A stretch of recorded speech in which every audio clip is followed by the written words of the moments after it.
जय श्री कृष्ण चैतन्य प्रभो नित्यानंद श्री अद्वैत गदाधर श्रीवासादि गौरभक्तवृंद। हरे कृष्णा कृष्ण कृष्ण हरे हरे, हरे राम राम राम हरे हरे। हरे कृष्णा कृष्ण कृष्ण हरे हरे, हरे राम राम राम हरे हरे। हरे कृष्णा कृष्ण कृष्ण हरे हरे, हरे राम राम राम हरे हरे। ಇಂದಿನಿಂದ ಹೊಸ ಅಧ್ಯಾಯ ಪ್ರಾರಂಭ ಮಾಡ್ತಿದ್ದೇವೆ. ಅಧ್ಯಾಯ 22. ಈ ಅಧ್ಯಾಯದ ಹೆಸರು ಕರ್ದಮ ಮುನಿ ಮತ್ತು ದೇವಹೂತಿಯರ ವಿವಾಹ.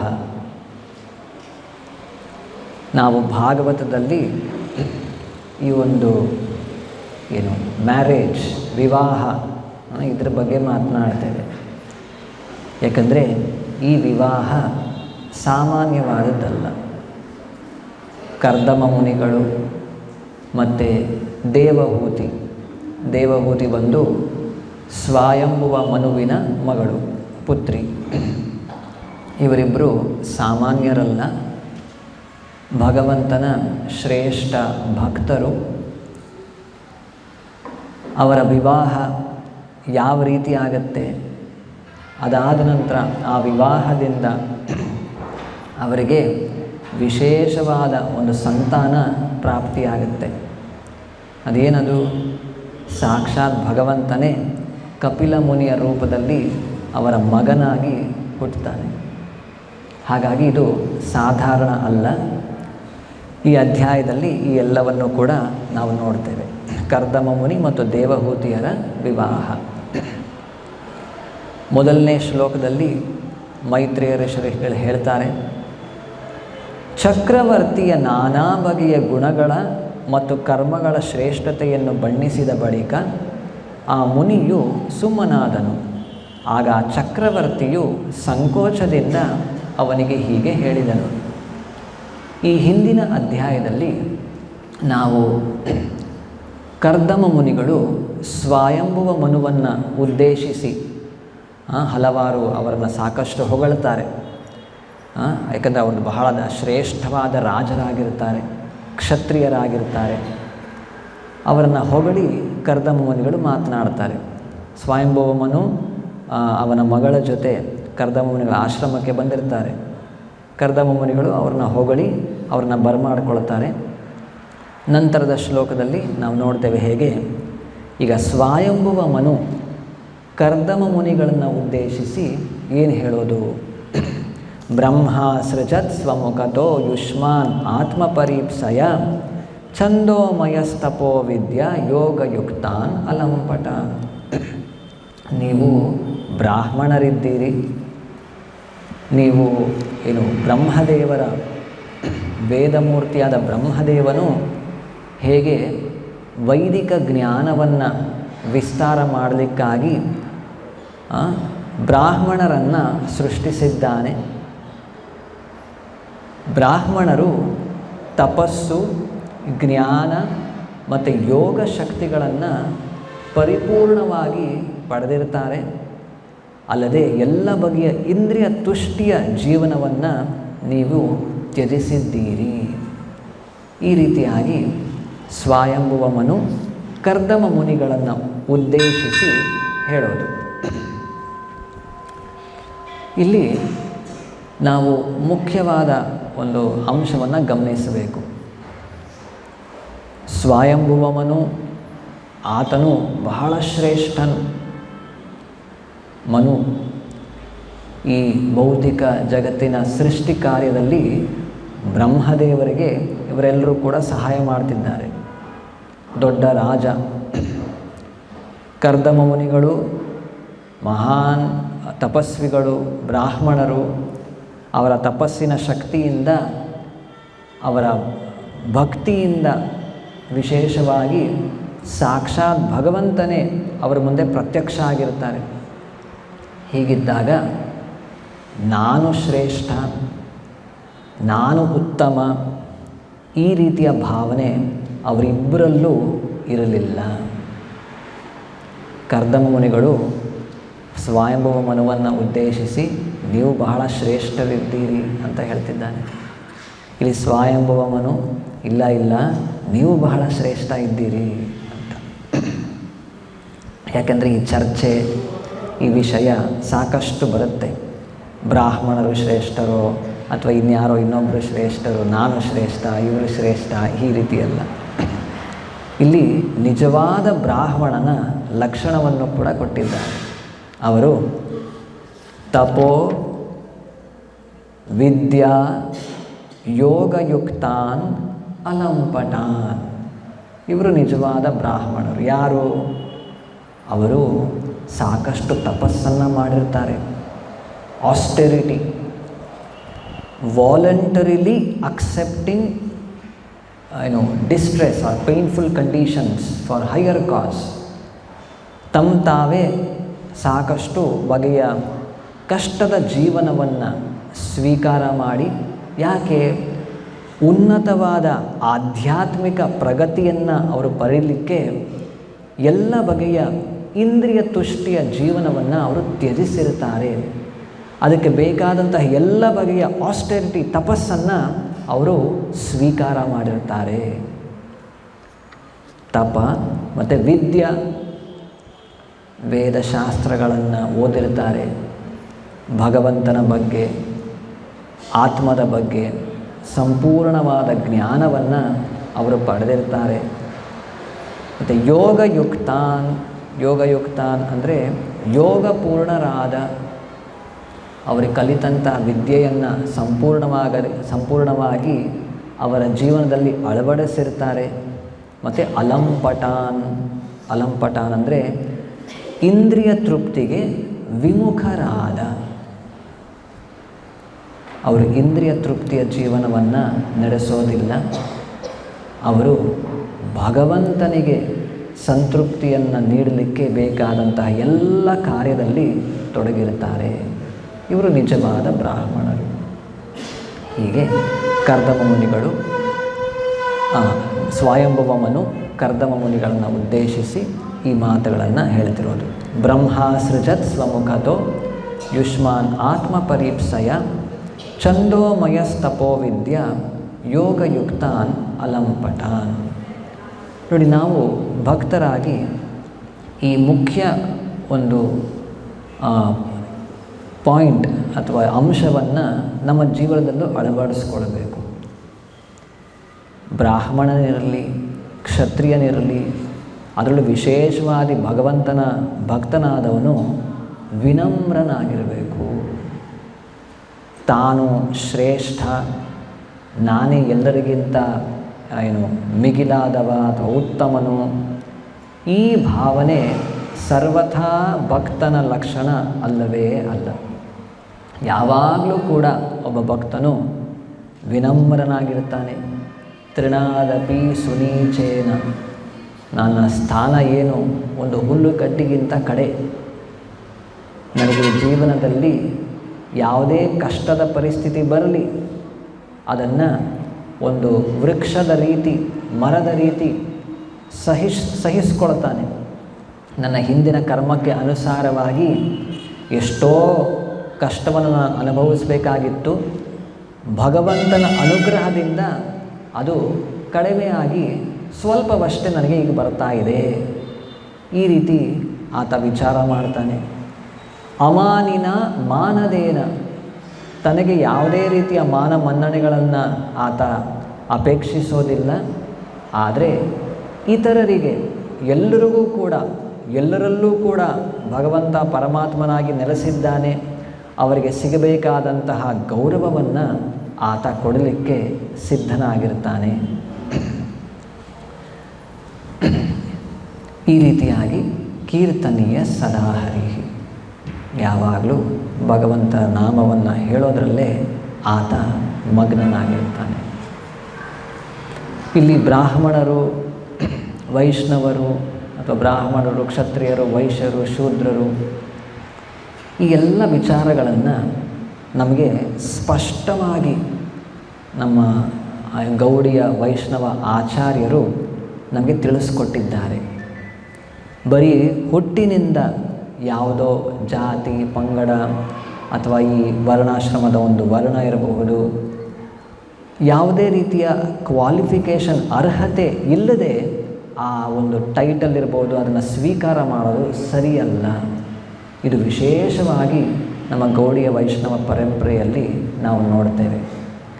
ಅದರಲ್ಲೂ ವಿಶೇಷವಾಗಿ ಇಂದು ಭಕ್ತಿ ಸಿದ್ಧಾಂತ ಸರಸ್ವತಿ ಠಾಕೂರರ ತಿರೋಭಾವ ದಿನ, ಡಿಸಪಿಯರೆನ್ಸ್ ಡೇ.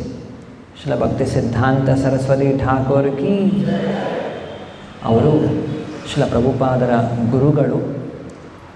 ಅವರ ಕಾಲದಲ್ಲಿ ಇದೇ ರೀತಿ ಯಾರು ಶ್ರೇಷ್ಠರು, ಬ್ರಾಹ್ಮಣರು ಶ್ರೇಷ್ಠರೋ ಅಥವಾ ವೈಷ್ಣವರು ಶ್ರೇಷ್ಠರೋ ಅಥವಾ ಹುಟ್ಟಿನಿಂದ ಒಬ್ಬ ಬ್ರಾಹ್ಮಣನೋ ಅಥವಾ ಹುಟ್ಟಿನಿಂದ ಒಬ್ಬ ವೈಷ್ಣವನೋ, ಈ ರೀತಿಯಾದ ಸಾಕಷ್ಟು ಗೊಂದಲಗಳು, ಬೇರೆ ಬೇರೆ ಅಪಸಂಪ್ರದಾಯಗಳು ಸಾಕಷ್ಟು ಸೃಷ್ಟಿಯಾಗಿರ್ತವೆ.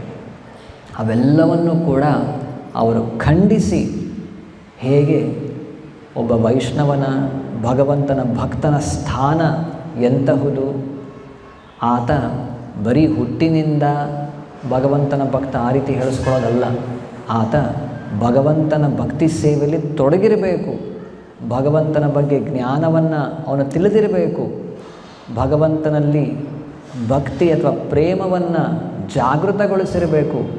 ಆಗ ಮಾತ್ರ ಆತ ನಿಜವಾದ ವೈಷ್ಣವ ಅಥವಾ ಭಗವಂತನ ಭಕ್ತ ಅಂತ ಅನ್ನಿಸ್ಕೊಳ್ಳೋದು. ಈ ರೀತಿಯಾಗಿ ಅವರು ಸಾಕಷ್ಟು ಬೇರೆ ಬೇರೆ ಬ್ರಾಹ್ಮಣರ ಜೊತೆ ಹೋರಾಡಿ ಎಷ್ಟೋ ಬಾರಿ ಅವರನ್ನು ಕೊಲ್ಲಲಿಕ್ಕೂ ಕೂಡ ಏನೋ ಪ್ರಯತ್ನ ಪಡ್ತಾರೆ. ಅವೆಲ್ಲವನ್ನು ಕೂಡ ಎದುರಿಸಿ ಈ ಸಿದ್ಧಾಂತವನ್ನು ಅವರು ನಮಗೆ ಕೊಟ್ಟಿದ್ದಾರೆ. ಅವರ ಜೀವನದ ಇನ್ನೂ ಕೆಲವು ಅಂಶಗಳನ್ನು ನಾವು ಇಂದು ಚರ್ಚೆ ಮಾಡೋಣ. ಏಕೆಂದರೆ ನಾವು ಭಾಗವತದಲ್ಲಿ ಏನು ಒಬ್ಬ ಬ್ರಾಹ್ಮಣ, ಶ್ರೇಷ್ಠ ಬ್ರಾಹ್ಮಣ ಅಥವಾ ವೈಷ್ಣವ ಇವರ ಲಕ್ಷಣಗಳ ಬಗ್ಗೆ ಓದ್ತಿದ್ದೇವೆ. ಇವೆಲ್ಲವನ್ನು ಕೂಡ ಮೈಗೂಡಿಸಿಕೊಂಡಿರುವಂತಹ ಭಕ್ತರ ಬಗ್ಗೆ ನಾವು ತಿಳ್ಕೊಂಡಾಗ ಇನ್ನು ಹೆಚ್ಚಿನ ರೀತಿಯಾಗಿ ನಮಗೆ ಈ ಎಲ್ಲ ಗುಣಗಳ ಬಗ್ಗೆ ಅರ್ಥ ಆಗುತ್ತೆ. ನಮ್ಮ ಜೀವನದಲ್ಲಿ ಹೇಗೆ ಅದನ್ನು ಅಳವಡಿಸ್ಕೊಳ್ಬೇಕು, ನಮಗೂ ಕೂಡ ಇದರಿಂದ ಒಂದು ಪ್ರೇರಣೆ ಸಿಗುತ್ತೆ. ಶ್ರೀಲ ಭಕ್ತಿ ಸಿದ್ಧಾಂತ ಸರಸ್ವತಿ ಠಾಕೂರರು ಅವರು ಹುಟ್ಟಿದ್ದು ಜಗನ್ನಾಥಪುರಿಯಲ್ಲಿ. ಅವರ ತಂದೆ ಯಾರು? ಅವರ ತಂದೆ ಭಕ್ತಿ ವಿನೋದ್ ಠಾಕೂರರು. ಅವರ ಹಾಡುಗಳನ್ನೆಲ್ಲ ನಾವು ಹಾಡ್ತೇವೆ ಇಲ್ಲಿ ದೇವಸ್ಥಾನದಲ್ಲಿ. ಅವರು ಕೂಡ ನಮ್ಮ ಹಿರಿಯ ಆಚಾರ್ಯರು. ಅವರ ತಂದೆ ಭಕ್ತಿ ವಿನೋದ್ ಠಾಕೂರರು. ಅವರು ಹುಟ್ಟಿದ್ದು ಜಗನ್ನಾಥಪುರಿಯಲ್ಲಿ. ಈಗಲೂ ಕೂಡ ನಾವು ಜಗನ್ನಾಥಪುರಿಗೆ ಹೋದರೆ ಅಲ್ಲಿ ರಥಬೀದಿಯಲ್ಲೇ ಜಗನ್ನಾಥ ಮಂದಿರದ ದೇವಸ್ಥಾನದ ಸ್ವಲ್ಪ ದೂರದಲ್ಲೇ ಒಂದು ಗೌಡಿಯ ಮಠ ಇದೆ. ಅಲ್ಲೇ ಹಿಂದೆ ಅವರ ತಂದೆ ಭಕ್ತಿ ವಿನೋದ್ ಠಾಕೂರ್, ಅವರ ಹಿಂದಿನ ಹೆಸರು ಕೇದಾರನಾಥ ದತ್ತ ಅಂತ, ಅವರಲ್ಲಿ ಮ್ಯಾಜಿಸ್ಟ್ರೇಟ್ ಆಗಿರ್ತಾರೆ. ಅವರ ಮನೆ ಅಲ್ಲೇ ಇರುತ್ತೆ. ಅಲ್ಲೇ ಅವರ ಜನನ ಆಗಿತ್ತು, ಜಗನ್ನಾಥಪುರಿಯಲ್ಲಿ. ಅವರು ಹುಟ್ಟಿದಾಗ ಒಬ್ಬ ಬಯೋಗ್ರಫರ್ ಹೇಳ್ತಾರೆ ಹೇಗೆ ಅಂದರೆ, at the time of his birth, all 32 bodily symptoms of a Mahapurusha, a great personality, were pointed out by an experienced astrologer. 32 ಬಗೆಯ ಒಬ್ಬ ಮಹಾಪುರುಷನಲ್ಲಿ ಇರಬೇಕಾದಂತಹ ಎಲ್ಲ ಲಕ್ಷಣಗಳು ಕೂಡ ಅವರಲ್ಲಿ ಇರುತ್ತೆ. Furthermore, the boy was born with his umbilical cord wrapped around his neck like a Brahman's thread. ಬ್ರಾಹ್ಮಣರು ಜನಿವಾರವನ್ನು ಹಾಕ್ಕೊಳ್ತಾರೆ. ಅವರು ಹುಟ್ಟಿದಾಗ ಹೇಗೆ ಅವರ ಅಂಬ್ಲಿಕಲ್ ಕಾರ್ಡ್, ಗರ್ಭಕೋಶ ಏನಿರುತ್ತೆ ತಾಯಿದು, ಅದನ್ನು ಹೇಗೆ ಅವರು ಒಂದು ಬ್ರಾಹ್ಮಣಿಕಲ್ ಥ್ರೆಡ್ ಆ ರೀತಿ ಅವರ ದೇಹದ ಮೇಲೆ ಇರುತ್ತೆ. ಈ ಎಲ್ಲ ಲಕ್ಷಣಗಳನ್ನು ನೋಡಿ ಬಹಳ ಶ್ರೇಷ್ಠವಾದ ವ್ಯಕ್ತಿ ಆಗ್ತಾರೆ ಮುಂದೆ ಅಂತ ಪ್ರಾರಂಭದಲ್ಲೇ ಅವರ ಬಗ್ಗೆ ಹೇಳ್ತಾರೆ. ಅವರು 6 ತಿಂಗಳ ಮಗು ಆಗಿದ್ದಾಗ ಏನು ಜಗನ್ನಾಥಪುರಿಯಲ್ಲಿ ರಥಯಾತ್ರೆ ಪ್ರಾರಂಭ ಆಗುತ್ತೆ. 3 ದೊಡ್ಡ ದೊಡ್ಡ ರಥಗಳು ಅಲ್ಲಿ ಶುರುವಾಗುತ್ತೆ. ಹೇಗೋ ಏನೋ ಅವರ ಮನೆಯ ಮುಂದೆ ಜಗನ್ನಾಥನ ರಥ ನಿಂತ್ಕೊಂಡು ಬಿಡುತ್ತೆ. ಎಷ್ಟು ಎಳೆದರೂ ಕೂಡ ಮುಂದೆ ಹೋಗೋದಿಲ್ಲ. ಅದು ಎಷ್ಟು ಅಂದರೆ 3 ದಿನಗಳ ಕಾಲ ಎಷ್ಟು ಪ್ರಯತ್ನ ಪಟ್ಟರೂ ಕೂಡ ಆ ರಥ ಮುಂದೆ ಹೋಗೋದಿಲ್ವಂತೆ, ಜಗನ್ನಾಥನ ರಥ. ಆ ಸಮಯದಲ್ಲಿ ಭಕ್ತಿ ಸಿದ್ಧಾಂತ ಸರಸ್ವತಿ ಠಾಕೂರು ಅವರನ್ನು ಅವರ ತಾಯಿಯ ಮಡಿಲಲ್ಲಿ ಇರುವಂತಹ ಒಬ್ಬ ಸಣ್ಣ ಮಗುವಾಗಿರುತ್ತಾರೆ. ಅವರ ತಾಯಿ ಆ ಅವಕಾಶವನ್ನು ಉಪಯೋಗಿಸ್ಕೊಂಡು ರಥದ ಬಳಿ ಹೋಗ್ತಾರೆ. ಜಗನ್ನಾಥನ ಮುಂದೆ ಆ ಮಗುವನ್ನು ಇಡ್ತಾರೆ. ಆಗ ಜಗನ್ನಾಥನ ಮೇಲಿನ ಒಂದು ಹೂಮಾಲೆ ಆ ಮಗು ಮೇಲೆ ಬೀಳುತ್ತೆ. ಹೀಗೆ ಈ ಒಂದು ಪ್ರಸಂಗ ನಡೆಯುತ್ತೆ. ಅದಾದ ಮೇಲೆ ಅಲ್ಲಿಂದ ಅವರು ನದಿ ಅಥವಾ ನವದ್ವೀಪಕ್ಕೆ ಎಲ್ಲರೂ ಕೂಡ ಶಿಫ್ಟ್ ಆಗ್ತಾರೆ. ಅಲ್ಲಿ ಒಮ್ಮೆ ಅವರು 2 ಅಥವಾ 3 ವರ್ಷಗಳ ಒಂದು ಸಣ್ಣ ಬಾಲಕ ಇದ್ದಾಗ ಅವರ ತಂದೆ ಭಗವಂತನಿಗೆ ಅರ್ಪಿಸಲಿಕ್ಕೆ ಕೆಲವು ಮಾವಿನ ಹಣ್ಣುಗಳನ್ನು ತಗೊಂಡು ಬರ್ತಾರೆ ಮನೆಗೆ. ನಾವು ಹೇಳ್ತೇವೆ ಪತ್ರಂ ಪುಷ್ಪಂ ಫಲಂ ತೋಯಂ ಯೋಮೆ ಭಕ್ತಿಯ ಪ್ರಯಚ್ಛತಿ, ಭಗವಂತನಿಗೆ ಹಣ್ಣುಗಳನ್ನು ಅರ್ಪಿಸ್ತೇವೆ. ಅವರು ಹೀಗೆ ಮಾರ್ಕೆಟ್ಗೆ ಹೋಗಿ ಹಣ್ಣುಗಳನ್ನು ತಗೊಂಡು ಬಂದು ಮನೆಯಲ್ಲಿ ಇಟ್ಟಿರ್ತಾರೆ. ಸಣ್ಣ ಬಾಲಕ 2 ಅಥವಾ 3 ವರ್ಷಗಳ ವಯಸ್ಸು, ಆ ಹಣ್ಣನ್ನು ಹೋಗಿ ತಿಂದು ಬಿಡ್ತಾರೆ. ಆಗ ಅವ್ರ ತಂದೆ ಕೋಪ ಮಾಡಿಕೊಂಡು, ಅಯ್ಯೋ ಇದು ಭಗವಂತನಿಗೆ ತಂದಂಥ ಹಣ್ಣುಗಳು, ಇನ್ನೂ ನೈವೇದ್ಯ ಆಗಿಲ್ಲ, ಈಗ ನೀನು ತಿಂದುಬಿಟ್ಟಿಯಲ್ಲ ಅಂತ ಸ್ವಲ್ಪ ಗದರಿ ಅವನಿಗೆ ಬೈತಾರೆ. ಆಗ ಅವರಿಗೆ ತುಂಬ ಬೇಸರ ಆಗುತ್ತೆ. ಅಯ್ಯೋ ಎಂಥ ದೊಡ್ಡ ಅಪರಾಧ ಮಾಡಿಬಿಟ್ನಲ್ಲ ನಾನು, ಇನ್ನು ಭಗವಂತನಿಗೆ ಅದನ್ನು ಅರ್ಪಣೆ ಮಾಡಿಲ್ಲ, ನಾನೇ ಅದು ಹಾಗೆ ತಿಂದುಬಿಟ್ಟಿದ್ದೇನೆ, ಈ ಅಪರಾಧಕ್ಕೆ ನನಗೆ ಶಿಕ್ಷೆ ಆಗಬೇಕು ಅಂತ ಅವರು ಇಡೀ ಜೀವನದಲ್ಲಿ ಮಾವಿನ ಹಣ್ಣನ್ನು ಅವರು ತಿನ್ನೋದೇ ಇಲ್ಲ. ಈ ರೀತಿಯ ಒಂದು ದೃಢ ಮನಸ್ಕರಾಗಿರ್ತಾರೆ. ಸಣ್ಣ ಮಕ್ಕಳು ಎಷ್ಟೆಷ್ಟೋ ತಪ್ಪುಗಳು, ಸಣ್ಣ ಮಕ್ಕಳ ಬಿಡಿ, ನಾವೆಲ್ಲ ದೊಡ್ಡವರು ಎಷ್ಟೆಲ್ಲ ಮಿಸ್ಟೇಕ್ಸ್ ತಪ್ಪನ್ನು ಮಾಡ್ತೇವೆ. ಆದರೂ ಕೂಡ ಅವರು ಇಲ್ಲ ಇದು ದೊಡ್ಡ ಅಪರಾಧ, ಇಡೀ ಜೀವನದಲ್ಲಿ ಎಷ್ಟೋ ಜನ ಭಕ್ತರು ಅವರಿಗೆ ಮಾವಿನ ಹಣ್ಣನ್ನು ತಂದು ಕೊಡ್ತಿರ್ತಾರೆ, ಆದರೆ ಇಲ್ಲ ನಾನು ಅಪರಾಧಿ ಇದ್ದೀನಿ, ಐ ಆಮ್ ಎನ್ ಒಫೆಂಡರ್, ಭಗವಂತನಿಗೆ ಅರ್ಪಿಸಬೇಕಾದಂಥ ಹಣ್ಣುಗಳನ್ನು ನಾನು ತಿಂದುಬಿಟ್ಟಿದ್ದೇನೆ, ಹೀಗಾಗಿ ನಾನು ಅದನ್ನು ತಿನ್ನಲಿಕ್ಕೆ ನಾನು ಅರ್ಹನಲ್ಲ. ಈ ರೀತಿ ಅವರು ವಿಚಾರ ಮಾಡಿ ಇಡೀ ಜೀವನದಲ್ಲೇ ಅವರು ಮಾವಿನ ಹಣ್ಣನ್ನು ತಿನ್ನೋದೇ ಇಲ್ಲ. ಅದಾದ ನಂತರ ಅವರಿಗೆಲ್ಲ ವಿದ್ಯಾಭ್ಯಾಸ ಆಗತ್ತೆ ಕಲ್ಕತ್ತಾದಲ್ಲಿ. ಕೆಲವು ಪಾಯಿಂಟ್ಸನ್ನು ಓದಿ ಹೇಳ್ತೇನೆ ನಾನು. In his childhood, he quickly mastered the Vedas, memorized the Bhagavad Gita, and relished his father's philosophical works. He became known as the living encyclopedia for his vast knowledge.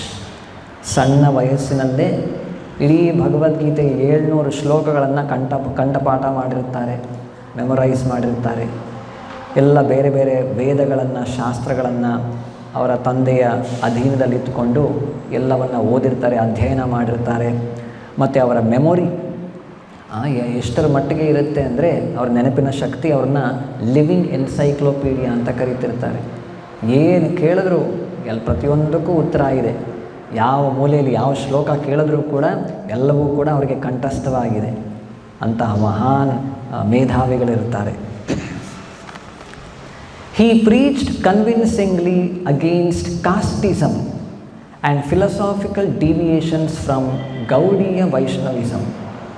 He tried to unite the 4 Vaishnava Sampradayas by publishing their teachings. 4 ಸಂಪ್ರದಾಯಗಳಿವೆ. ಭಗವಂತ ಈ ಭಗವದ್ ಜ್ಞಾನವನ್ನು ವಿಸ್ತರಿಸಲಿಕ್ಕೆ, ಹಂಚಲಿಕ್ಕೆ ಬ್ರಹ್ಮ ಸಂಪ್ರದಾಯ, ಕುಮಾರ ಸಂಪ್ರದಾಯ, ಶ್ರೀ ಸಂಪ್ರದಾಯ ಮತ್ತು ರುದ್ರ ಸಂಪ್ರದಾಯ, ಈ ರೀತಿ 4 ಸಂಪ್ರದಾಯಗಳಿವೆ. ನಾವು ಯಾವ ಸಂಪ್ರದಾಯಕ್ಕೆ ಸೇರ್ತೇವೆ? ಬ್ರಹ್ಮ ಮಾಧ್ವ ಗೌಡೀಯ ಸಂಪ್ರದಾಯ. ಬ್ರಹ್ಮದೇವರಿಂದ ಪ್ರಾರಂಭ ಆಗಿದ್ದು. ಇದೇ ರೀತಿ 4 ಬೇರೆ ಬೇರೆ ಸಂಪ್ರದಾಯಗಳಿವೆ. ಈ ಎಲ್ಲ ಸಂಪ್ರದಾಯಗಳಲ್ಲಿರುವ ಮುಖ್ಯ ಟೀಚಿಂಗ್ಸ್ ಏನಿದೆ, ಉಪದೇಶಗಳು ಏನಿದೆ, ಆ ಎಲ್ಲದರ ಒಂದು ಸಾಮ್ಯತೆ, ಸಮಾನತೆ ಏನಿದೆ, ಇವೆಲ್ಲವನ್ನೂ ಕೂಡ ಅವರು ಅರ್ಥ ಮಾಡಿಕೊಂಡು ಅವರು ಸಾಕಷ್ಟು ಅದರ ಬಗ್ಗೆ ನಮಗೆ ವಿವರಣೆಯನ್ನು ಕೊಟ್ಟಿದ್ದಾರೆ. ಯಾಕೆಂದರೆ ಎಲ್ಲ ಸಂಪ್ರದಾಯಗಳ ಮುಖ್ಯ ಉದ್ದೇಶ ಏನು ಅಂದರೆ ಕಂಡೀಷನ್ ಲಿವಿಂಗ್ ಎಂಟಿಟೀಸ್, ಬದ್ಧ ಜೀವಿಗಳನ್ನು ಹೇಗೋ ಏನೋ ಭಗವಂತನ ಬಳಿ ಕರ್ಕೊಂಡು ಬರೋದು, ಭಗವಂತನ ಮೇಲೆ ಅವರಿಗೆ ಭಕ್ತಿ ಪ್ರೇಮವನ್ನು ಜಾಗೃತಗೊಳಿಸೋದು, ಇದೇ ಎಲ್ಲ ಸಂಪ್ರದಾಯಗಳ ಉದ್ದೇಶ. ಆದರೆ ಆ ಸಂಪ್ರದಾಯಗಳಲ್ಲಿ ಆಚರಣೆಗಳು ಈ ಉದ್ದೇಶವನ್ನು ಈಡೇರಿಸ್ಕೊಳ್ಳಿಕ್ಕೆ ಬೇಕಾದಂತಹ ರೂಲ್ಸ್ ರೆಗ್ಯುಲೇಷನ್ಸ್ ಇರ್ಬೋದು, ಆ್ಯಕ್ಟಿವಿಟೀಸ್, ಆಚರಣೆಗಳು, ಸಾಧನೆಯ ಒಂದು ವಿಧಾನಗಳಿರ್ಬೋದು, ಅದು ಬೇರೆ ಬೇರೆಯಾಗಿರಬಹುದು. ದೇಶ, ಕಾಲ, ಪಾತ್ರಕ್ಕೆ ಅನುಗುಣವಾಗಿ ಆಚಾರ್ಯರು ಅದೆಲ್ಲವನ್ನು ಹಾಕ್ಕೊಟ್ಟಿದ್ದಾರೆ. ಆ ಎಲ್ಲದರ ಮೂಲ ಉದ್ದೇಶ ಏನು? ಭಗವಂತನ ಮೇಲೆ ಅಥವಾ ಭಗವತ್ ಪ್ರೇಮವನ್ನು ಪಡ್ಕೊಳ್ಳೋದು. ಈ ಎಲ್ಲ ವಿಚಾರವನ್ನು ಅವರು ಸಾಕಷ್ಟು ಹೇಳಿದ್ದಾರೆ. ಮತ್ತು he earn the title Simhaguru for his fearless and powerful delivery of the Vaishnava siddhanta. Mayavadis would cross the street to avoid confronting the lion guru. Besides being a courageous preacher, he was ornamented with all divine qualities and full of ecstatic love of God. ಅವರು ಹೇಗೆ ಭಗವಂತನ ಭಕ್ತರಲ್ಲಿ ಕಾಣಬೇಕಾದಂತಹ ಎಲ್ಲ ಬಗೆಯ ವಿನಮ್ರತೆ, ಮೃದು ಸ್ವಭಾವ ಎಲ್ಲವನ್ನು ಕಾಣ್ತೇವೆ. ಅದರ ಜೊತೆಯಾಗಿ ಅವರು ಹೇಗೆ ಮಾಯಾವಾದಿಗಳು, ನಿರಾಕಾರವಾದಿಗಳು ಅವರನ್ನು ಕಂಡಾಗ ಅವರ ಮಾತನ್ನು ಯಾರಿಗೂ ಕೂಡ ಖಂಡಿಸಲಿಕ್ಕೆ, ಅವರ ವಾದವನ್ನು ಯಾರು ಕೂಡ ಮುರಿಲಿಕ್ಕೆ ಸಾಧ್ಯ ಆಗ್ತಿರಲಿಲ್ಲ. ಅಷ್ಟು ಹಿ ಪ್ರೀಚ್ಡ್ ವಿಗರಸ್ಲಿ, ದಿಟ್ಟತನದಿಂದ, boldly he use to confront them.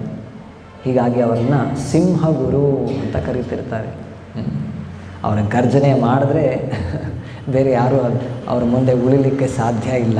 ಆ ರೀತಿ he established 64 Gaudiya Mutt temples in India and centers in Burma, England and Germany. ನಾವು ಪ್ರಭುಪಾದರ ಬಗ್ಗೆ ಹೇಳ್ತೇವೆ, ಎಲ್ಲ ವಿದೇಶಗಳನ್ನು ಪ್ರಯಾಣ ಮಾಡಿ ಹೇಗೆ ಪ್ರಚಾರ ಮಾಡಿದ್ದಾರೆ. ಅದಕ್ಕೆ ಮುಂಚೆ ಅವರ ಗುರುಗಳು ಇದನ್ನು ಪ್ರಾರಂಭ ಮಾಡಿದ್ದು. ಅವರ ಕಾಲದಲ್ಲೇ 64 ಗೌಡಿಯ ಮಠಗಳನ್ನು ಸ್ಥಾಪನೆ ಮಾಡ್ತಾರೆ. ಅದರಲ್ಲಿ ಕೆಲವು ಯಾವುದು ಬರ್ಮಾ, ಇಂಗ್ಲೆಂಡ್ ಮತ್ತು ಜರ್ಮನಿ ಕೆಲವರು ಶಿಷ್ಯರನ್ನು ವಿದೇಶಕ್ಕೂ ಕೂಡ ಕಳಿಸಿ ಅಲ್ಲಿ ಕೂಡ ಈ ಒಂದು ಗೌಡಿಯ ವೈಷ್ಣವ ಸಿದ್ಧಾಂತದ ಪ್ರಚಾರಕ್ಕಾಗಿ ಮಠಗಳನ್ನು ಸ್ಥಾಪನೆ ಮಾಡ್ತಾರೆ. ನೋಡಿ, ಇಲ್ಲಿ ನಾವು ನೆನಪು ಮಾಡಿಕೊಳ್ಬೇಕು, ಪ್ರಭುಪಾದರು ಇದ್ದಂಥ ಅವರು ವಿದೇಶಕ್ಕೆ ಪ್ರಯಾಣ ಮಾಡಿದ್ದು 1965 1965ನೇ ಇಸ್ವಿಯಲ್ಲಿ. ಆಗ ಒಂದು ವಿಮಾನಯಾನ ಇರ್ಬೋದು, ಕಮ್ಯುನಿಕೇಷನ್ ಇರ್ಬೋದು, ಇದೆಲ್ಲ ಸಾಕಷ್ಟು ಬೆಳೆದಿರುತ್ತೆ. ಆ ಎಲ್ಲವನ್ನು ಕೂಡ ಉಪಯೋಗಿಸಿ ಪ್ರಭುಪಾದರು ಜಗತ್ತಿನಾದ್ಯಂತ 14 ಬಾರಿ ಪರ್ಯಟನೆ ಮಾಡಿ 108 ದೇವಸ್ಥಾನಗಳನ್ನು ಸ್ಥಾಪನೆ ಮಾಡಿದ್ದಾರೆ. ಹೇಗೆ ಈ ಕೃಷ್ಣ ಪ್ರಜ್ಞೆ ಆನಂದವನ್ನು ಬೆಳೀತು. ಆದರೆ ಭಕ್ತಿ ಸಿದ್ಧಾಂತ ಸರಸ್ವತಿ ಠಾಕೂರರ ಅವಧಿ, ಅವರ ಪ್ರೀಚಿಂಗ್ ಅವರು ಪ್ರಾರಂಭ ಮಾಡಿದ್ದು 1918. ಆಗ ಏರೋಪ್ಲೇನ್ ಇರಬಹುದು, ಪ್ರಯಾಣ ಮಾಡಲಿಕ್ಕೆ ಕಮ್ಯುನಿಕೇಷನ್ ಇರ್ಬೋದು, ಇದು ಯಾವುದೂ ಕೂಡ ಇರಲಿಲ್ಲ. ಅಂತಹ ಸಮಯದಲ್ಲೇ ಇಡೀ ಭಾರತವನ್ನು ಎಲ್ಲ ಕಡೆ ಅವರು ಉದ್ದಗಲ ಅವರು ಸಂಚಾರ ಮಾಡಿ 64 ಗೌಡಿಯ ಮಠಗಳನ್ನು ಪ್ರತಿಷ್ಠಾಪನೆ ಮಾಡಿರ್ತಾರೆ. ಮತ್ತು ಅಷ್ಟೇ ಅಲ್ಲದೆ ಹಿಸ್ 3 ಬೃಹತ್ mridangas printing presses in Madras, Calcutta, Krishnanagar used to pump out books, magazines and newspapers to spread the message of Sri Chaitanya Mahaprabhu. ಅವರ ಕಾಲದಲ್ಲೇ 3 ಪ್ರಿಂಟಿಂಗ್ ಪ್ರೆಸ್ಸನ್ನು ಅವರು ಪ್ರಾರಂಭ ಮಾಡಿರ್ತಾರೆ. ಅವರ ಹಿಂದೆ ಯಾರಾದರೂ ಭಗವದ್ಗೀತೆ ಓದಬೇಕು, ಭಾಗವತ ಅಧ್ಯಯನ ಮಾಡಬೇಕು ಅಂದರೆ ಎಲ್ಲವೂ ಕೂಡ ಬರವಣಿಗೆಯಲ್ಲಿ ಇದ್ದಿದ್ದು, ಹ್ಯಾಂಡ್ ರೈಟನ್ ಕಾಪೀಸ್. ಅದೆಲ್ಲ ಓದಬೇಕು ಅಂದರೆ ಎಲ್ಲದು ಮಠಗಳಿಗೆ ಹೋಗಬೇಕು, ಅಲ್ಲಿರೋರ ಹತ್ರ 1-2 ಕಾಪೀಸ್ ಇರುತ್ತೆ. ಅಲ್ಲ, ಎಲ್ರಿಗೂ ಸಾಮಾನ್ಯ ಮನುಷ್ಯರಿಗಂತೂ ಅದರ ಒಂದು ಆ್ಯಕ್ಸೆಸ್ ಇರ್ತಿರಲಿಲ್ಲ, ಸುಲಭವಾಗಿ ಸಿಗ್ತಿರಲಿಲ್ಲ. ಯಾವಾಗ ಇಂಗ್ಲೆಂಡ್ನಲ್ಲಿ ಇಂಡಸ್ಟ್ರಿಯಲ್ ರೆವಲ್ಯೂಷನ್ ಆಗುತ್ತೆ, ಹೀಗೆ ಇಡೀ ವಿಶ್ವದಾದ್ಯಂತ ಬೇರೆ ಬೇರೆ ಕಾಲನೀಸಲ್ಲಿ, ಭಾರತದಲ್ಲೂ ಕೂಡ ಹಲವಾರು ಪ್ರಿಂಟಿಂಗ್ ಪ್ರೆಸ್ಸನ್ನು ಪ್ರಾರಂಭ ಮಾಡಿರ್ತಾರೆ. ಆಗಿನ ಸಮಯದಲ್ಲೇ ಭಕ್ತಿ ಸಿದ್ಧಾಂತ ಸರಸ್ವತಿ ಠಾಕೂರರು ಭಗವದ್ಗೀತೆ, ಭಾಗವತ, ಭಗವಂತನ ಬಗ್ಗೆ ಇರುವಂಥ ಎಲ್ಲ ಸಂದೇಶಗಳನ್ನು ಪ್ರಿಂಟ್ ಮಾಡಲಿಕ್ಕಾಗಿ ಅವರು ಪ್ರಿಂಟಿಂಗ್ ಪ್ರೆಸ್ಸನ್ನು ಪ್ರಾರಂಭ ಮಾಡ್ತಾರೆ. ಒಮ್ಮೆ ಆಗಿನ ಒಬ್ಬ ರಾಜಕಾರಣಿ ಮದನ ಮೋಹನ ಮಾಲವೀಯ ಅವರು ಬಂದು ಭಕ್ತಿ ಸಿದ್ಧಾಂತ ಸರಸ್ವತಿ ಠಾಕೂರನ್ನ ಭೇಟಿ ಮಾಡ್ತಾರಂತೆ. ಅವ್ರು ಕೇಳ್ತಾರೆ, ನೀವು ಪ್ರತಿದಿನ ನೀನು ನ್ಯೂಸ್ ಪೇಪರ್ ಪ್ರಿಂಟ್ ಮಾಡ್ತಿದ್ದೀರಂತೆ? ಹೌದು. ಅದಕ್ಕೆ ಕಂಪ್ಲೀಟ್ಲಿ ಸ್ಪಿರಿಚುವಲ್, ಬರೀ ಆಧ್ಯಾತ್ಮಿಕ ವಿಚಾರದ್ದೇ? ಹೌದು. ಪ್ರತಿದಿನ ಪ್ರಿಂಟ್ ಅಷ್ಟು ವಿಚಾರಗಳಿದೆಯಾ? ಅವರಿಗೆ ಆಶ್ಚರ್ಯ ಆಗುತ್ತೆ. ಸರಿ, ಭಗವದ್ಗೀತೆ 700 ಶ್ಲೋಕ ಇದೆ, ಸರಿ, ಇನ್ನೇನೋ ಭಾಗವತ ಒಂದು 18,000 ಶ್ಲೋಕ ಇದೆ, ಅದು ಇದು ಎಷ್ಟು ಪ್ರತಿದಿನ ಪ್ರಿಂಟ್ ಅಷ್ಟು ಮ್ಯಾಟರ್ ಇದೆಯಾ? ಅವರಿಗೆಲ್ಲ ನ್ಯೂಸ್ ಪೇಪರ್ ಅಂದರೆ ರಾಜಕಾರಣಿಗಳಿರ್ಬೋದು, ಅವ್ರು ಎಲ್ಲಿ ಹೋದರು, ಏನು ಮಾಡಿದ್ರು, ಅಥವಾ ಇನ್ಯಾವುದೋ ಸಿನಿಮಾ ತಾರೆ ಇರ್ಬೋದು, ಸ್ಪೋರ್ಟ್ಸ್ ಪರ್ಸನ್ಸ್ ಇರ್ಬೋದು, ಅವ್ರ ಬಗ್ಗೆ ಎಲ್ಲ ಕೊಟ್ಟಿರ್ತಾರೆ ಅದರಲ್ಲಿ. ಕೃಷ್ಣನ ಬಗ್ಗೆ ಆಧ್ಯಾತ್ಮಿಕ ವಿಚಾರ ಅಷ್ಟೆಲ್ಲ ಇದೆಯಾ ಹೇಳೋದು? ಅವರಿಗೆ ಬಹಳ ಆಶ್ಚರ್ಯ ಆಗುತ್ತೆ. ಆಗ ಭಕ್ತಿ ಸಿದ್ಧಾಂತ ಸರಸ್ವತಿ ಠಾಕೂರ್ ಹೇಳ್ತಾರೆ, ಹೇಗೆ ಈ ಭೌತಿಕ ಜಗತ್ತು, ಅಥವಾ ಅವ್ರ ಉದಾಹರಣೆ ಕೊಡೋದು ಕಲ್ಕತ್ತಾದಲ್ಲಿ ಏನಿಲ್ಲ ಅಂದರೂ ಆಗಿನ ಕಾಲದಲ್ಲಿ ಒಂದು 4-5 ನ್ಯೂಸ್ ಪೇಪರ್ಸ್ ಪ್ರಿಂಟ್ ಆಗ್ತಿತ್ತು. ಈ ಕೋಲ್ಕತ್ತಾ ಅನ್ನೋ ನಗರ ಈ ದೊಡ್ಡ ಭಾರತ ದೇಶದಲ್ಲಿ ಇರುವ ಒಂದು ಸಿಟಿ, ಒಂದು ನಗರ ಅಷ್ಟೇ. ಭಾರತದ ರೀತಿ ಹಲವಾರು ದೇಶಗಳಿದೆ. ಈ ಇಡೀ ಭೂಮಿಯಲ್ಲಿ, ನಮ್ಮ ಒಂದು ಗ್ರಹದಲ್ಲಿ, ಅರ್ತ್ ಪ್ಲ್ಯಾನೆಟ್ನಲ್ಲಿ ಕೋಲ್ಕತ್ತಾ ರೀತಿ 100 ಸಿಟೀಸ್ ಇದೆ. ಅಂದರೆ ಎಲ್ಲ ಕಡೆ ಸೇರಿಸಿದಾಗ ನಾವು ಎಷ್ಟೋ ಸಾವಿರ ನ್ಯೂಸ್ ಪೇಪರ್ಸ್ ಪ್ರತಿದಿನ ಪ್ರಿಂಟ್ ಆಗುತ್ತೆ. ಸರಿ, ಈ ಒಂದು ಭೂಮಿಯ ಬಗ್ಗೆ, ಈ ಭೂಮಿಯ ರೀತಿ ಎಷ್ಟೋ ಗ್ರಹಗಳಿದೆ ನಮ್ಮ ಸೌರವ್ಯೂಹದಲ್ಲಿ, ಸೋಲಾರ್ ಸಿಸ್ಟಮ್ನಲ್ಲಿ. ಆ ರೀತಿ ಎಷ್ಟೋ ಗ್ರಹ ವ್ಯೂಹಗಳಿದೆ. ಆ ಎಲ್ಲವೂ ಸೇರಿ ಒಂದು ಬ್ರಹ್ಮಾಂಡ. ಆ ರೀತಿ ಎಷ್ಟೋ ಅನಂತ ಬ್ರಹ್ಮಾಂಡಗಳಿದೆ. ಆ ಎಲ್ಲ ಬ್ರಹ್ಮಾಂಡಗಳು ಸೇರಿ ಭಗವಂತನ ಸೃಷ್ಟಿಯ 1/4 ಪೋರ್ಷನ್ ಅಷ್ಟೇ, 4ನೇ 1 ಭಾಗ ಅಷ್ಟೇ. ಈ 4ನೇ 1 ಭಾಗದಲ್ಲೇ ಇಷ್ಟು ಸಾವಿರಾರು ನ್ಯೂಸ್ ಪೇಪರ್ಸ್ ಡೈಲಿ ಪ್ರಿಂಟ್ ಆಗುತ್ತೆ. ಭಗವಂತನ ಆಧ್ಯಾತ್ಮಿಕ ಜಗತ್ತು ಇನ್ನು ಉಳಿದ 3/4 ಪೋರ್ಷನ್, 4ರ 3 ಭಾಗ ಭಗವಂತನ ಆಧ್ಯಾತ್ಮಿಕ ಲೋಕ. ಅಲ್ಲಿ ಅನಂತ ಕೋಟಿ ವೈಕುಂಠ ಜಗತ್ತುಗಳಿವೆ. ಅಲ್ಲಿ ಭಗವಂತ ಹಲವಾರು ವಿಸ್ತರಣೆಗಳ ಜೊತೆ, ತನ್ನ ಭಕ್ತರ ಜೊತೆ ಹಲವಾರು ಬಗೆಯ ಲೀಲೆಗಳಲ್ಲಿ ಆತ ತೊಡಗಿರ್ತಾನೆ. ಅಷ್ಟೆಲ್ಲ ಲೀಲೆಯನ್ನು ನಾವು ಅದ್ರ ಬಗ್ಗೆ ಹೇಳಬೇಕು ಅಂದರೆ ಒಂದು ನ್ಯೂಸ್ ಪೇಪರ್ ಸಾಲೋದೇ ಇಲ್ಲ. ಈ ರೀತಿಯಾಗಿ ಅವರು ಹೇಳ್ತಾರೆ. ನೋಡಿ, ಇದು ನಾವು ಅರ್ಥ ಮಾಡಿಕೊಳ್ಬೇಕು. ನಾವು ಅಂದ್ಕೊಂಡು ಬಿಡ್ತೇವೆ, ಏನೋ ಆಧ್ಯಾತ್ಮಿಕತೆ ಅಂದರೆ ನಮ್ಮ ಜೀವನದಲ್ಲಿ ಹಲವಾರು ಎಷ್ಟೆಷ್ಟೋ ಭಾಗಗಳಿದೆ, ಅದರ ಒಂದು ಪಾರ್ಟ್ ಅಷ್ಟೇ. ಇಲ್ಲ, ನಾವೆಲ್ಲ ಜೀವಾತ್ಮರು ಈ ಬದ್ಧ ಸ್ಥಿತಿಯಲ್ಲಿ, ಈ ದೇಹ ನಾನು, ಈ ದೇಶ ನನ್ನದು, ಈ ಸಂಸಾರ ನನ್ನದು, ಈ ಒಂದು ಕಮ್ಯುನಿಟಿ ನನ್ನದು, ಈ ರೀತಿ ಐಡೆಂಟಿಫೈ ಮಾಡಿಕೊಂಡು ನಾವು ಎಷ್ಟೆಲ್ಲ ಸಮಯವನ್ನು ಅದರಲ್ಲಿ ವ್ಯರ್ಥ ಮಾಡ್ತೇವೆ. ಒಂದು ದಿನ ಈ ದೇಹವನ್ನು ತ್ಯಾಗ ಮಾಡಿದಾಗ ಆ ಎಲ್ಲ ಬಗೆಯ ಒಂದು ಬಾಂಡೇಜ್ ಏನಿದೆ ಎಲ್ಲವನ್ನು ಕಿತ್ತು ನಾವು ಹೋಗಬೇಕಾಗತ್ತೆ. ನಾವು ಶಾಶ್ವತವಾಗಿ ಆತ್ಮರು, ಸ್ಪಿರಿಟ್ ಸೋಲ್, ಭಗವಂತನ ಅಂಶ. ಭಗವಂತನ ಜೊತೆ ನಮಗೆ ಒಂದು ನಿಕಟವಾದ ಸಂಬಂಧ ಇದೆ. ಆ ಸಂಬಂಧದಲ್ಲಿ ಹಲವಾರು ಚಟುವಟಿಕೆಗಳಿಂದ ಕೂಡಿದೆ ಆ ಸಂಬಂಧ. ಅದು ಬರೀ ಏನೋ ಬೋರಿಂಗ್ ಅಥವಾ ಏನೋ ಮೊನಾಟನಸ್ ಅಥವಾ ಆ ರೀತಿ ಅಲ್ಲ. ವಿಧ ವಿಧವಾಗಿ ಭಗವಂತನ ಭಕ್ತರು ಹಲವಾರು ರೀತಿ ಅವನ ಸೇವೆಯಲ್ಲಿ ತೊಡಗಿರ್ತಾರೆ. ಭಗವಂತನು ಕೂಡ ಅವನ ಭಕ್ತರ ಜೊತೆ ಏನು ಹಲವಾರು ರೀತಿ ಒಂದು ಲೀಲೆಯಲ್ಲಿ ತೊಡಗಿರ್ತಾನೆ. ಇವೆಲ್ಲವೂ ಕೂಡ ಎಲ್ಲ ವಿಚಾರ ಎಷ್ಟು ಬಗೆ ಬಗೆಯಾಗಿದೆ ಅದನ್ನು ಅರ್ಥ ಮಾಡ್ಕೊಳ್ತಾ ಹೋದರೆ ನಮಗೆ ಇಡೀ ಜೀವನ ಸಾಲೋದೇ ಇಲ್ಲ. ಹಾಗೆ ಇಡೀ ಜೀವನದಲ್ಲಿ ನಾವೇನು ಹಬ್ಬಬ್ಬ ಅಂದರೆ ಈ ಭಗವದ್ಗೀತೆ, ಭಾಗವತ ಮತ್ತು ಚೈತನ್ಯ ಚರಿತಾಮೃತ ಈ ಎಲ್ಲವನ್ನು ಓದೋದ್ರಲ್ಲೇ ನಮಗೆ ಈ ಆಯುಷ್ಯ ಸಾಲತ್ತೋ ಇಲ್ವೋ. ಹಾಗಾಗಿ ಪ್ರತಿನಿತ್ಯ, ಅದಕ್ಕೆ ಪ್ರಭುಪಾದರು ಏನು ಹೇಳ್ತಾರೆ, ಪ್ರತಿನಿತ್ಯ ನಾವು ಈ ಒಂದು ಡ್ಯೂಟಿ ಅಂತ ಹಾಕ್ಕೊಳ್ಬೇಕು. ಭಗವದ್ಗೀತೆ ಭಾಗವತದ ಅಧ್ಯಯನ, ನಿತ್ಯಂ ಭಾಗವತ ಸೇವೆಯ. ಈ ರೀತಿ ಓದ್ತಾ ಹೋದಾಗ ನಮ್ಮ ಭಗವಂತ ನಮಗೆ ಎಷ್ಟು ಶಕ್ತಿ ಇದೆ ಅಥವಾ ಏನು ನಮಗೆ ಎಷ್ಟು ಅವಶ್ಯಕತೆ ಇದೆ ಅಷ್ಟು ಜ್ಞಾನವನ್ನು ನಮಗೆ ರಿವೀಲ್ ಮಾಡ್ತಾನೆ. ಈ ರೀತಿಯಾಗಿ ನಾವು ಮುಂದುವರಿಬೇಕು. ಸೊ ಇಲ್ಲಿ ಹೇಳೋದು ಅದನ್ನೇ.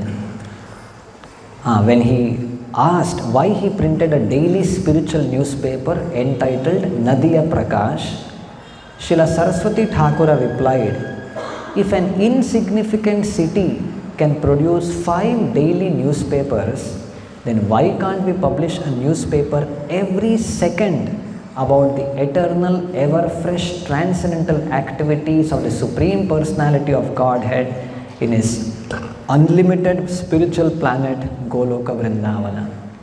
ದಿನಕ್ಕೆ ಒಂದು ಪತ್ರಿಕೆ ಅಲ್ಲ, ಒಂದು ನ್ಯೂಸ್ ಪೇಪರ್ ಎವ್ರಿ ಸೆಕೆಂಡ್, ಪ್ರತಿಯೊಂದು ಕ್ಷಣಕ್ಕೂ ಕೂಡ ಒಂದು ನ್ಯೂಸ್ ಪೇಪರ್ ನಾವು ಪಬ್ಲಿಷ್ ಮಾಡ್ಬೋದು. ಅಷ್ಟು ವಿಚಾರ ಇದೆ ಅಂತ. ಮುಂದೆ he introduced many innovations to expand preaching. All over India, he staged free theistic exhibits and dioramas depicting the pastimes of Sri Krishna and Sri Chaitanya Mahaprabhu. Employing the latest technology, he even had animated dolls. ಹೇಗೆ ನಾವು ಹೇಳ್ತೇವೆ ಯುಕ್ತ ವೈರಾಗ್ಯ, ರೂಪ ಗೋಸ್ವಾಮಿಗಳು ಹೇಳೋದು, ಅನಾಸಕ್ತಸ್ಯ ವಿಷಯಾನ್ ಯಥಾರ್ಹಂ ಉಪಯುಂಜತಃ ನಿರ್ಬಂಧೆ ಕೃಷ್ಣ ಸಂಬಂಧೆ ಯುಕ್ತಂ ವೈರಾಗ್ಯ ಮುಚ್ಚತೆ. ನಾವು ಈ ಭೌತಿಕ ಜಗತ್ತಿನ ಎಲ್ಲ ವಸ್ತುಗಳನ್ನು, ಎಲ್ಲವೂ ಭಗವಂತನ ಸ್ವತ್ತು, ಅವನ ಸೇವೆಯಲ್ಲಿ ಎಲ್ಲವನ್ನೂ ಕೂಡ ನಾವು ಉಪಯೋಗಿಸಬಹುದು. ಹಾಗಾಗಿ ಭಕ್ತಿ ಸಿದ್ಧಾಂತ ಸರಸ್ವತಿ ಠಾಕೂರರು ಆಗಿನ ಕಾಲದಲ್ಲೇ ಹೇಗೆ ಸನ್ಯಾಸಿಗಳು ಅವರು ಏನು ಮೋಟರ್ ಕಾರ್ನಲ್ಲಿ ಪ್ರಯಾಣ ಮಾಡೋದು ಇದೆಲ್ಲ ಇರಲಿಲ್ಲ, ಅವ್ರು ನಡ್ಕೊಂಡು ಹೋಗಬೇಕು, ಬಹಳಷ್ಟು ರೆಗ್ಯುಲೇಷನ್ಸ್ ಇತ್ತು. ಆದರೆ ಅವೆಲ್ಲವನ್ನೂ ಕೂಡ ಅವರು ಮೀರಿ ಅವರಾಯಿತು, ಅವರ ಶಿಷ್ಯರಾಯಿತು, ಅವರ ಪ್ರಚಾರ ಕಾರ್ಯಕ್ಕೆ ಬೇಕಾದಂತಹ ಎಲ್ಲ ಬಗೆಯ ತಂತ್ರಜ್ಞಾನವನ್ನು ಅವರು ಅಳವಡಿಕೆ ಮಾಡಿಕೊಳ್ಳಿಕ್ಕೆ, ಅವ್ರನ್ನ ಪ್ರಚಾರ ಕಾರ್ಯದಲ್ಲಿ ಅಳವಡಿಸ್ಕೊಳ್ಳಿಕ್ಕೆ ಅವರು ಪ್ರಾರಂಭ ಮಾಡಿದರು. ಅದರಲ್ಲಿ ಒಂದು ಆ್ಯನಿಮೇಟೆಡ್ ಡಾಲ್ಸ್. ಈಗಲೂ ಕೂಡ ನಾವು ಕೆಲವೊಂದು ಗೌಡಿಯ ಮಠಕ್ಕೆ ಹೋದರೆ, ಮಾಯಾಪುರನಲ್ಲಾಯಿತು ಅಲ್ಲೆಲ್ಲ, ಅಲ್ಲಿ ನೋಡ್ಬೋದು, ಎಲ್ಲ ಎಕ್ಸಿಬಿಷನ್ ಇಟ್ಟಿರ್ತಾರೆ. ಕೃಷ್ಣನ ಹಲವಾರು ಲೀಲೆಗಳು, ಚೈತನ್ಯ ಮಹಾಪ್ರಭುಗಳ ಹಲವಾರು ಲೀಲೆಗಳು, ಇವೆಲ್ಲವನ್ನು ಕೂಡ ನೋಡಲಿಕ್ಕೆ. ಏಕೆಂದರೆ ಸಾಮಾನ್ಯ ಜನರು ಎಲ್ಲರೂ ಕೂಡ ಪುಸ್ತಕಗಳನ್ನು ಓದಿ, ಪ್ರವಚನಗಳನ್ನು ಕೇಳಿಸ್ಕೊಂಡು ಭಗವಂತನ ಬಗ್ಗೆ ಅರ್ಥ ಮಾಡ್ಕೊಳ್ಳೋದು ಅಷ್ಟು ಸುಲಭ ಇಲ್ಲ. ಅನಕ್ಷರಸ್ಥರು ಕೂಡ, ಯಾರಿಗೆ ಪುಸ್ತಕಗಳನ್ನು ಓದಲಿಕ್ಕೆ ಬರೋದಿಲ್ಲ, ಅವ್ರಿಗೂ ಕೂಡ ಅರ್ಥ ಆಗಬೇಕು, ಭಗವಂತನ ಲೀಲೆಗಳು ಅವ್ರಿಗೂ ಕೂಡ ತಿಳಿಬೇಕು ಅಂತ ಬೇರೆ ಬೇರೆ ವಿಧಾನಗಳಲ್ಲಿ ಏನು ಗೊಂಬೆಗಳ ಮೂಲಕ ಆ ಎಲ್ಲ ಲೀಲೆಗಳನ್ನು ತೋರಿಸಲಿಕ್ಕೆ ಒಂದು ವ್ಯವಸ್ಥೆಯನ್ನು ಅವರು ಆಗಿನ ಕಾಲದಲ್ಲೇ ಮಾಡಿರ್ತಾರೆ. ಮತ್ತು following Srila Bhakti Vinod Thakur's footsteps, he preached ದೈವಿ ವರ್ಣಾಶ್ರಮ to harmonize society and provide spiritual fulfillment for all. ಹೇಗೆ ದೈವಿ ವರ್ಣಾಶ್ರಮ ನೋಡಿ, ನಾವು ಈ ಶ್ಲೋಕದಲ್ಲಿ ನೋಡ್ತಿದ್ದೇವೆ, ಕರ್ದಮ ಮುನಿ ಮತ್ತು ಸ್ವಯಂಭುವ ಮನು, ಕ್ಷತ್ರಿಯ ಇರ್ಬೋದು, ಬ್ರಾಹ್ಮಣ ಇರ್ಬೋದು, ದೈವಿ ವರ್ಣಾಶ್ರಮ ಅಂದರೆ ಏನು? ಯಾವುದೇ ಕ್ಯಾಟಗರಿ, ಯಾವುದೇ ವರ್ಗದಲ್ಲಿ ನಾವು ಇರಲಿ, ನಮ್ಮ ಎಲ್ಲ ಚಟುವಟಿಕೆಗಳನ್ನು ಭಗವಂತನ ಸಂತೃಪ್ತಿಗಾಗಿ ನಾವು ಮಾಡಬೇಕು. ವರ್ಣಾಶ್ರಮಾಚಾರವತ ಪುಮಾನ್ ಪುರುಷೇನ ಪರಃ ಪುಮಾನ್ ವಿಷ್ಣೋರ್ ಆರಾಧ್ಯತೆ ಪಂಥ ನಾಣ್ಯತ್ ತತ್ತೋಷ ಕಾರಣಂ. ಒಬ್ಬ ಬ್ರಾಹ್ಮಣ, ಅವನ ಅಧ್ಯಯನ ಏನು, ಅವನ ತಪಸ್ಸು ಎಲ್ಲವೂ ಕೂಡ ಅದರ ಉದ್ದೇಶ ಏನು? ಭಗವಂತನ ತೃಪ್ತಿಗಾಗಿ. ಒಬ್ಬ ಕ್ಷತ್ರಿಯ, ಅವನ ಆಡಳಿತ, ಅವನ ಒಂದು ಏನು ಕರೇಜ್ ಇರ್ಬೋದು, ಅಥವಾ ಎಲ್ಲವನ್ನು ಕೂಡ ಅವನಲ್ಲಿರುವಂತಹ ಎಲ್ಲ ರಿಸೋರ್ಸಸ್ ಅಥವಾ ಜನರ ಒಂದು ಪಾಲನೆ, ಪೋಷಣೆ, ಈ ಎಲ್ಲವನ್ನು ಕೂಡ ಅವನು ಭಗವಂತನ ಸಂತೃಪ್ತಿಗಾಗಿ ಮಾಡಬೇಕು. ಒಬ್ಬ ವೈಶ್ಯ, ಅವನು ಕೂಡ ಕೃಷಿ, ಗೋರಕ್ಷ್ಯ ಇವೆಲ್ಲವನ್ನು ಕೂಡ ಭಗವಂತನ ಸಂತೃಪ್ತಿಗಾಗಿ ಮಾಡಬೇಕು. ಒಬ್ಬ ಶೂದ್ರ ಇನ್ನೆಲ್ಲ ಉಳಿದ ಎಲ್ಲ ಬಗೆಯ ಚಟುವಟಿಕೆಗಳನ್ನು ಮಾಡ್ತಾನೆ ಭಗವಂತನ ಸಂತೃಪ್ತಿಗಾಗಿ. ಇದು ದೈವಿ ವರ್ಣಾಶ್ರಮ. ಬರೀ ನಾನೊಬ್ಬ ಬ್ರಾಹ್ಮಣ ಇದ್ದೇನೆ, ನಾನೊಬ್ಬ ವೈಶ್ಯ ಇದ್ದೇನೆ, ಕ್ಷತ್ರಿಯ ಇದ್ದೇನೆ, ಆ ಚಟುವಟಿಕೆಯನ್ನು ಅಷ್ಟೇ ಮಾಡ್ತೇನೆ, ಇದು ಸಾಲದು. ಈ ಎಲ್ಲವೂ ಕೂಡ ಭಗವಂತನಿಗೆ ಅರ್ಪಣೆ ಆಗಬೇಕು. ಅತಃ ಪುಂಬಿರ್ದ್ವಿಜಶ್ರೇಷ್ಠ ವರ್ಣಾಶ್ರಮ ವಿಭಾಗಶಃ ಸ್ವನುಷ್ಠಿತಸ್ಯ ಧರ್ಮಸ್ಯ ಸಂಸಿದ್ಧಿರ್ ಹರಿತೋಷ. ನಾವು ಯಾವುದೇ ವರ್ಗದಲ್ಲಿರಲಿ, ಸ್ವನುಷ್ಠಿತಸ್ಯ ಧರ್ಮಸ್ಯ, ಅದೇ ವರ್ಗದಲ್ಲಿ ಇಟ್ಕೊಂಡು ಸಂಸಿದ್ಧಿರ್ ಹರಿತೋಷಣಂ, ಭಗವಂತನಿಗೆ ನಾವು ಅದರ ಅರ್ಪಣೆ ಮಾಡಲಿಕ್ಕೆ ಆಯಿತು ಅಂದರೆ ಆಗ ಅದು ಸಂಸಿದ್ಧಿ, ಇಟ್ ಅಟೈನ್ಸ್ ಪರ್ಫೆಕ್ಷನ್. ಚೈತನ್ಯ ಮಹಾಪ್ರಭುಗಳು ಇದನ್ನೇ ಹೇಳೋದು, ಸ್ಥಾನೇ ಸ್ಥಿತ ಶ್ರುತಿಗತಾನ್ ತನುವಾಗ್ ಮನೋಭಿರ್. ನಾವು ಯಾವುದೇ ಸ್ಥಾನದಲ್ಲಿರಲಿ, ಏಕೆಂದರೆ ನಮ್ಮ ಜೀವನವನ್ನು ನೋಡ್ಕೊಳ್ಬೇಕು ಅಂದರೆ ಹಲವಾರು ಚಟುವಟಿಕೆಯಲ್ಲಿ ತೊಡಗಿರ್ತೇವೆ. ಆ ಎಲ್ಲ ಚಟುವಟಿಕೆಯಲ್ಲಿ ತೊಡಗಿರಬಹುದು, ಅದರ ಜೊತೆಯಾಗಿ ಏನು, ನಾವು ಭಗವಂತನ ಬಗ್ಗೆ ಶ್ರವಣ ಮಾಡಬೇಕು, ಅವನ ನಾಮವನ್ನು ಹೇಳಬೇಕು, ಭಗವಂತನ ಭಕ್ತರ ಸಂಘದಲ್ಲಿರಬೇಕು, ನಮ್ಮ ಎಲ್ಲ ಇಂದ್ರಿಯಗಳನ್ನು ಅವನ ಸೇವೆಯಲ್ಲಿ ತೊಡಗಿಸಬೇಕು. ಈ ರೀತಿ ಮಾಡಿದಾಗ ನಮ್ಮ ಜೀವನ ಸಾರ್ಥಕತೆಯನ್ನು ಕಾಣುತ್ತೆ. ಇದಕ್ಕೆ ಮುಕ್ತಾಯ ಮಾಡೋಣ. ಗ್ರಂಥರಾಜ್ ಶ್ರೀಮದ್ ಭಾಗವತಂ ಕಿ, ಶ್ರೀಲ ಪ್ರಭುಪಾದ ಕಿ, ಶ್ರೀಲ ಭಕ್ತಿ ಸಿದ್ಧಾಂತ ಸರಸ್ವತಿ ಠಾಕೂರ್ ಕಿ, ನಿತಾಯ ಗೌರ್ ಪ್ರೇಮಾನಂದ.